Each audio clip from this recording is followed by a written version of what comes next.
তোমরা গুনাহগার হইয়া যদি কবরে যাও, ওই অন্ধকার কবরে কিন্তু জাহান্নামের আগুনের গরম সইতে পারবা না। কেউ যদি বলো কবরে আযাব হবে না, তাহলে তুমিও মুক্তি পেয়েছ, আমিও মুক্তি পেয়ে যাব।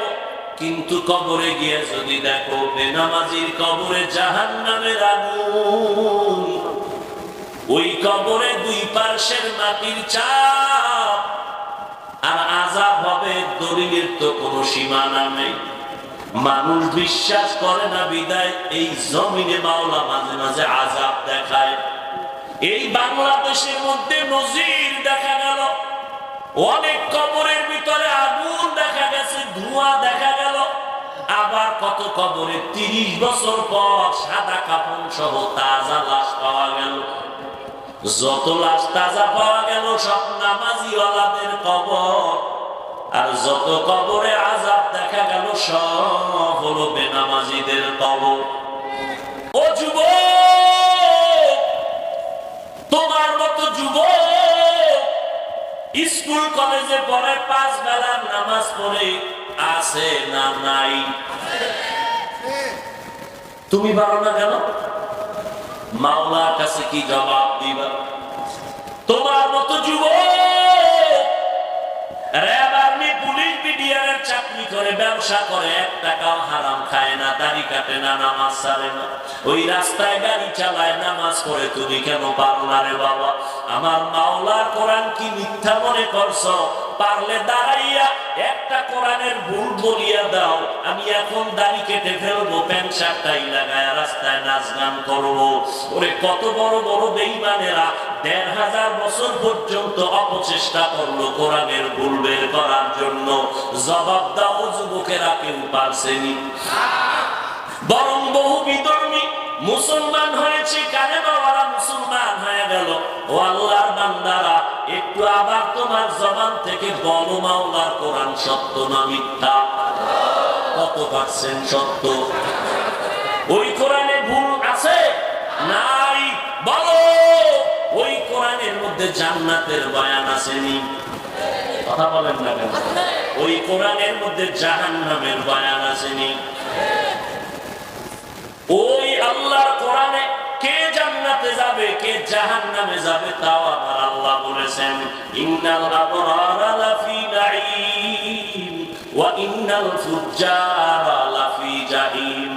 নেক আমলওয়ালারা জান্নাতের পথিক, যারা গুনাহগার তারা হলো জাহান্নামের পথিক। জান্নাতটা কেমন আরামের ঘর আল্লাহ তাও কোরআনে বয়ান করেছেন। জান্নাতিন তাজরি মিন তাহতিহাল আনহার, এমন সুন্দর জান্নাত, দুধের নহর, পানির নহর থাকবে প্রবাহমান। মা তাশতাহি আনফুসুকুম, এমন জান্নাত যেখানে গিয়া যা চাইবে তাই পাইবে। ওখানে কোনো বাথরুম নাই, ওখানে কোনো কালো মানুষ থাকবে না, ওখানে কোনো বুড়া বুড়ি থাকবে না, সব থাকবে সুন্দর যুবক যুবতী।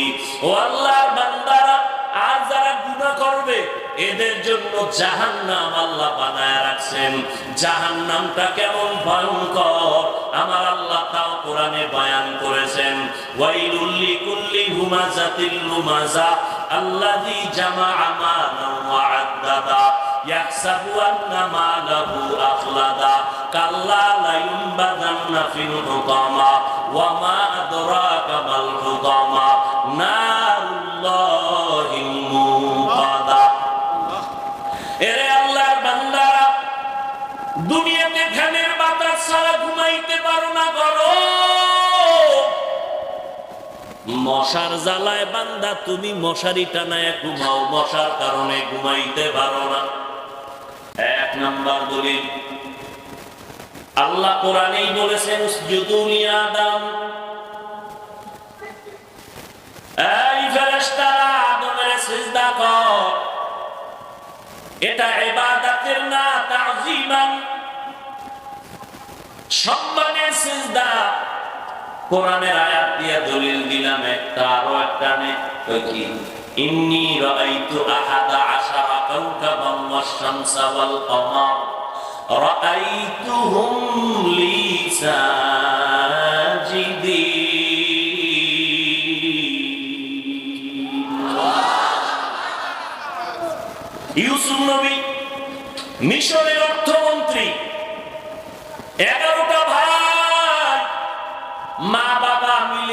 মিশরের মধ্যে গিয়া ইউসুফ নবীর সিজদা করলেন। কোরআনের আয়াত।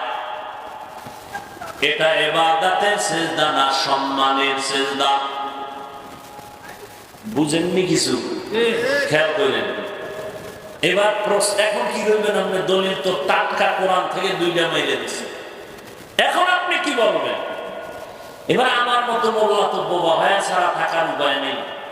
একটু যদি আল্লাহর মুহাব্বতের বান্দা হয়, ঠাস করে তাকে ধরে বলবে, এই বেটা তুই আদম নবীর উম্মত না ইউসুফ নবীর উম্মত?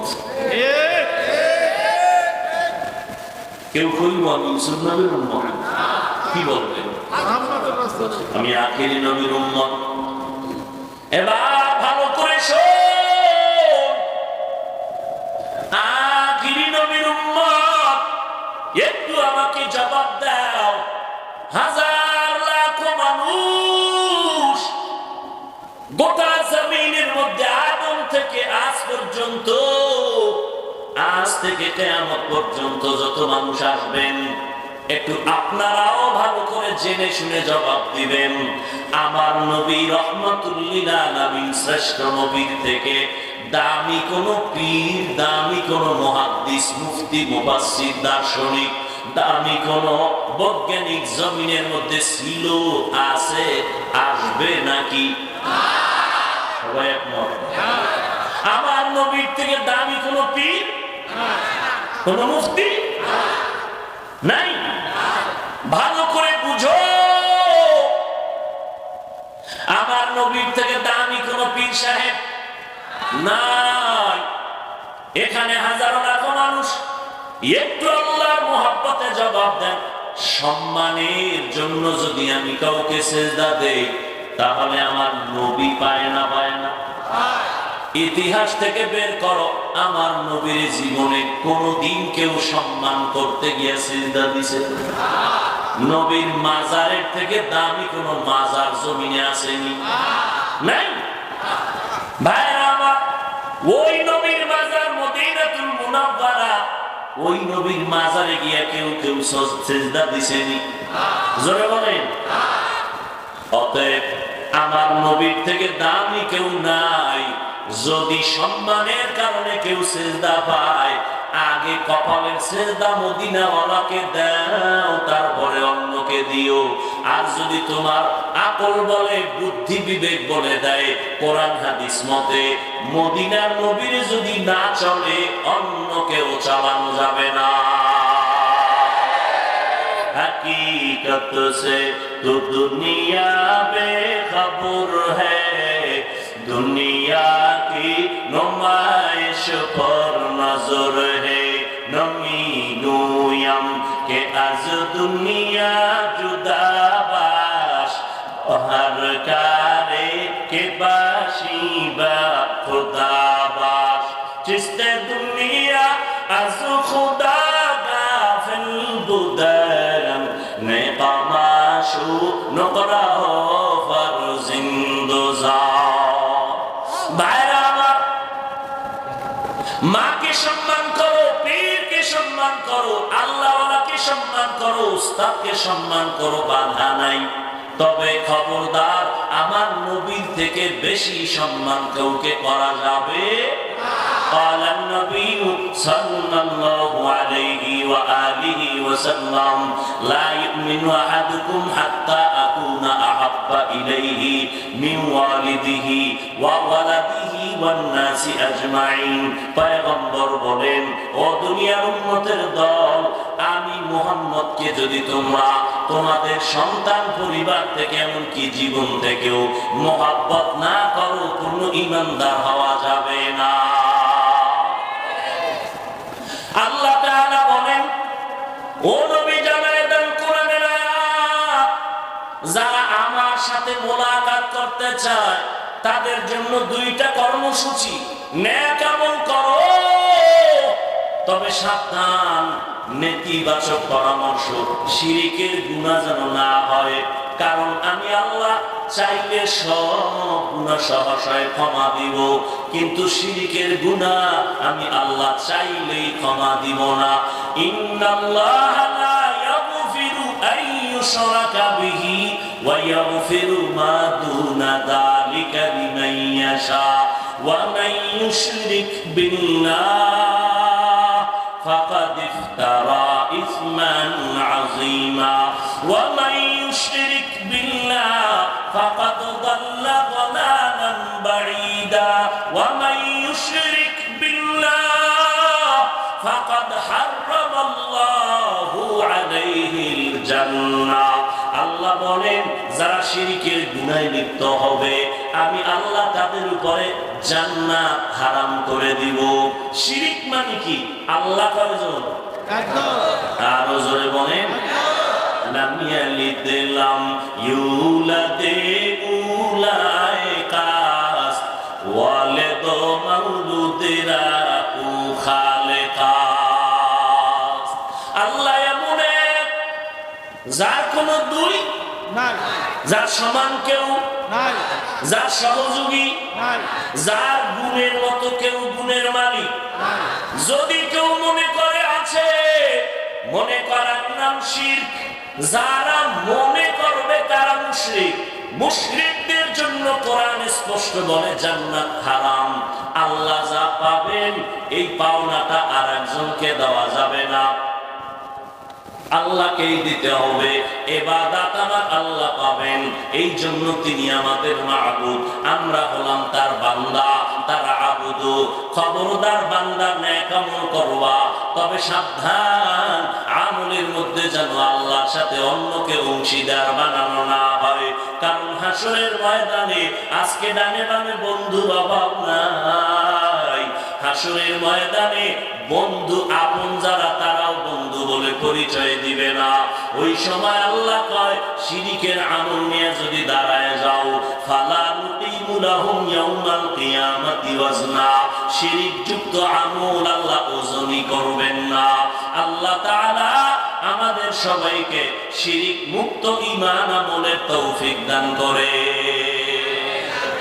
এরে নবীর উম্মত, আল্লাহর মুহাব্বত অন্তরে জমা করে যারা চায় আল্লাহর সাথে মোলাকাত করবে, ওরে বাবা মোলাকাত তো তখনই করার আকাঙ্ক্ষা অন্তরে হবে যারা আমার মাওলারে চিনবে। এত বয়ান, এত বয়ান, এত বয়ান, তাবলীগওয়ালাদের বয়ান, পীর মাশায়েখ বুজুর্গদের বয়ান, উলামায়ে কেরামের বয়ান, জুমার দিন খতিব সাহেবদের বয়ান, এত বয়ানের পরেও আমলের খাতা শূন্য। মসজিদে মুসল্লি নাই, জুমার সময় জায়গা হয় না। এরা ফজরে কইছিল, আবার আসরে নেই, ঠিক নেই। এরে আল্লাহর গোলাম, এত বয়ানের পরেও কেন আমার মাওলার থেকে মানুষ দূরে? এর একমাত্র কারণ আল্লাহকে চিনে না। কথা, আল্লাহকে কেমনে চিনবো? আল্লাহর ওলি যারা, খাস তাকওয়াওয়ালা যারা, তারা বলে মান আরাফা নাফসাহু ফাকাদ আরাফা রাব্বা, যে নিজেকে চিনি সে তার রবেরও চিনি। আসলে আমরা চিনি না। আমি মাঝে মাঝে কই যারা দুনিয়া দুনিয়া জিকির করে ওরা দুনিয়াও পায় না, আখিরাতও পায় না। আর যারা আখিরাত আখিরাত করে এরা আখিরাতও ইনশাআল্লাহ পাবে, দুনিয়াও পাবে বোনাস। কথা ঠিক না? দুনিয়া দুনিয়া নামাজে দাঁড়াইয়াও দুনিয়া, কিন্তু দুনিয়া পাইল না। পাঁচতলা বিল্ডিং করেছে, শান্তির আরামের ঘুম কপালে হয় না, আরামে খানা নাই, টেবিলের ভিতরে ডাইনিং এ হরেক রকম তরকারি দেওয়া, ডাক্তার বলে মন মতো চাইলেই খাওয়া যাবে না, মরণ হয়ে যাবে। এরে নবীর উম্মতের দল, আসলে আমরা আমাদের এই চিনি না, আমরা চিনি নকল ঠিকানায়। আমারে চিনেননি, আমি বাংলাদেশের বড় বক্তা, বড় মুহাদ্দিস, বড় মুফতি। এটা আসল পরিচয় না, আসল পরিচয় আমি একজন মুসলমান। আজকে আমি বক্তা বলিয়া যত ভাবি, জিন্দেগি মে বন্দগি তু করনা হে, জিন্দেগি মে बंदगी शर्मिंदा है, जिंदगी बे बंदगी शर्मिंदा है। दुनिया में हो दुनिया का तलबगार ना हो, बाजार से गुजर हो खरीदार ना हो। ये दुनिया एक मसले का फूल है, ये दुनिया एक मसले का फूल है। जिंदगी में बंदगी तू कर नहीं, जिंदगी में बंदगी तू कर नहीं, जिंदगी में बंदगी शर्मिंदा है, जिंदगी में बंदगी शर्मिंदा है। খারাপ লাগেনি যুবকেরা? ভাল লাগে? কই একতারা নাই, হারমোনিয়াম নাই, বাদ্য নাই, ঢোল নাই। তোমরা তো এগুলো ছাড়া কিছুই শোনো না। এরে যুবক, আল্লাহর মুহাব্বত যদি ভালোই লাগে তাহলে বাদ্যযন্ত্রের আওয়াজ কানে লাগাইও না রে যুবক। বালিশে মাথা লাগাইয়া আল্লাহর বান্দাদের কিছু নবীর শানে নাচ শোনো, হামদে বারি তাআলা শোনো, মাওলার কোরআন তেলাওয়াত কানে লাগাও। কিছুদিন পর নিজেই তওবা করে বলবা আর গানের আওয়াজ কানে দিব না। আমার নবী ঘরের মধ্যে তেলাওয়াত করেন, সারাদিন আবু জাহাল নবীর দুশমন গালি দেয়, কিন্তু রাতের গভীরে যাইয়া চুপে চুপে নবীর কাছে গিয়া আল্লাহ নবীর কোরআনের তেলাওয়াত চুপে চুপে বাহিরে দাঁড়ায় শুনে। মুহাম্মদের যত গালি দে, তবে তার জবানের তেলাওয়াতে এত মজা, এ আওয়াজ জমিনে আর কোথাও নাই। ই কালামে জিন্দা কুরআনে হাকিম, হিকমতে উলা ইয়াজালাসতু কাদিম। এরে আল্লাহর বান্দারা, বাংলাদেশে জান্নাতের বাগানে আছো, অন্য জমিনের খবর নেও, আরামে খাইতে পারে না, ঘুমাইতে পারে না, মন চাইলে নামাজ পড়তে পারে না। আজকে বাংলাদেশের মধ্যে হাজারো লাখো মানুষ নিয়ে কোরআনের কথা বলতেছি, দ্বীনের আলোচনা করতেছি। জমিনের ভিন্ন কোন রাষ্ট্রে এই সিস্টেমে এক জায়গায় মানুষ জমা হওয়ার কোন সিস্টেমের অনুমতি নাই, কারণ ওরা এত ভয় পায় মুসলমান যদি এক জায়গায় জমা হয়, না জানি মুসলমানের আওয়াজে ওদের ক্ষমতার চেয়ার নষ্ট হয়ে যায়। ফিলিস্তিনের ভিতরে তাকাইয়া দেখো, বাবা মানুষের ঘুরে ঘুরে আনন্দে মিষ্টি খাওয়ায়। সাংবাদিক বলে, ভাইজান বিপদের সময় আপনি কান্না বন্ধ করে আনন্দে হাসেন, আর মিষ্টি খাওয়ান কেন? বলে, আমার সন্তান বেঈমানের মোকাবেলায় যুদ্ধে ময়দানে শহীদ,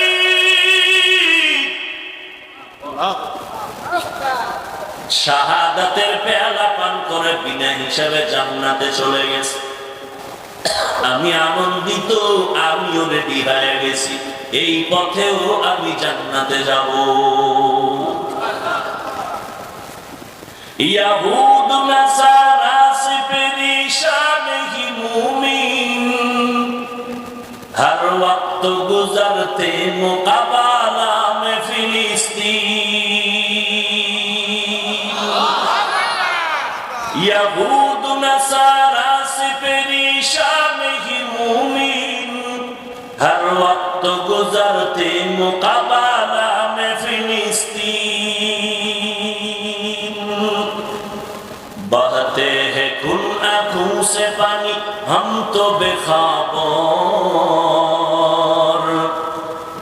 अल्लाह का नारा से हो कल्बों पे मुनव्वर अल्लाहु अकबर हो अल्लाहु अकबर अल्लाहु अकबर बोलो अल्लाहु अकबर अल्लाहु अकबर हो अल्लाहु अकबर अल्लाहु अकबर बोलो अल्लाहु अकबर तकबीर हो ज़बां पे सारा खालिक अकबर अल्लाह का नारा से हो कल्बों पे मुनव्वर अल्लाहु अकबर हो अल्लाहु अकबर अल्लाहु अकबर बोलो अल्लाहु अकबर ज़मीन मेरी अल्लाह मेरा हम सच्चा मुसलमान एक हाथ में तलवार एक हाथ में कुरान ज़मीन मेरी अल्लाह मेरा हम सच्चा मुसलमान एक हाथ में तलवार एक हाथ में कुरान ताकत नहीं जालिम को भी कामयाब हो एक बार अल्लाह का नारा से हो कल्बों पे मुनव्वर अल्लाहु अकबर हो अल्लाहु अकबर अल्लाहु अकबर बोलो अल्लाहु अकबर अल्लाहु अकबर हो अल्लाहु अकबर अल्लाहु अकबर बोलो अल्लाहु अकबर अरे अल्लाह गुलाम ওই ফিলিস্তিনের মুসলমান কই ঘুম কই খানা মায়ের সামনে সন্তানের জবাই করে সন্তানের সামনে মাকে হত্যা করে মুসলমান আরামে ঘুমাও মনে করিও না বিপদ তোমাকে ঘিরবে না বেঈমানের টার্গেট ফিলিস্তিন শুধু না সারা দুনিয়ার মুসলমান এজন্য তৈরি হইয়া থাকো মাওলার মহব্বতে যেখানে ডাক আসবে সেখানে আমি হাজির হয়ে যাব আমার মাওলা আমার আপন আমার নবী আমার আপন দুনিয়ার সবাইকে বেজার করা সম্ভব আমার আল্লাহ আমার নবীকে বেজার করা সম্ভব না একটু আগেই কিন্তু আপনারা সবাই সাক্ষী দিয়েছেন আমার নবীর থেকে দামি কোনো ব্যক্তি নাই একটু যুবকদের কাছে জিজ্ঞাসা করি বাবারা জবাব দাও আমার নবীর আদর্শের মতো দামি আদর্শ কোথাও আসেনি সত্য কথা বলো থাকলে বলো যে হাফিজ ভাই নবীর আদর্শ ছাড়া আর একজনের কাছে আরো সুন্দর আদর্শ আছে হাজারো মানুষ সাক্ষী আল্লাহর কসম আমি নবীরটা বাদ দিয়ে তারটা গ্রহণ করব তুমি পারবা না রে বাবা অনেকে অপচেষ্টা করেছিল নতুন কিছু আদর্শ দিয়া মুহাম্মদের থেকে আলাদা করবে আব্রাহাম লিঙ্কনের আদর্শ মাও সেতুনের আদর্শ লেনিনের আদর্শ কামিয়াব হতে পারে নাই এক কথায় জাতির জবাব হলো দুনিয়ার সব বানানো আদর্শগুলো না পাক একমাত্র মদিনাওয়ালা নবীর আদর্শই হলো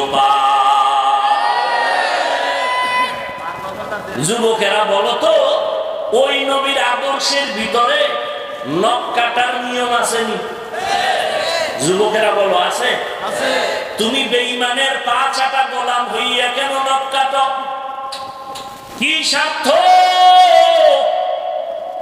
ওই নবীর শ্রেষ্ঠ আদর্শের মধ্যে চুল কাটার নিয়ম আসেনি ও আল্লাহর বান্দারা রাগ করবা না আমি বিনয়ের সাথে বলি আমার নবীর এত সুন্দর আদর্শ বাদ দিয়া বেঈমানের পা চাটা গোলামি করো কেন?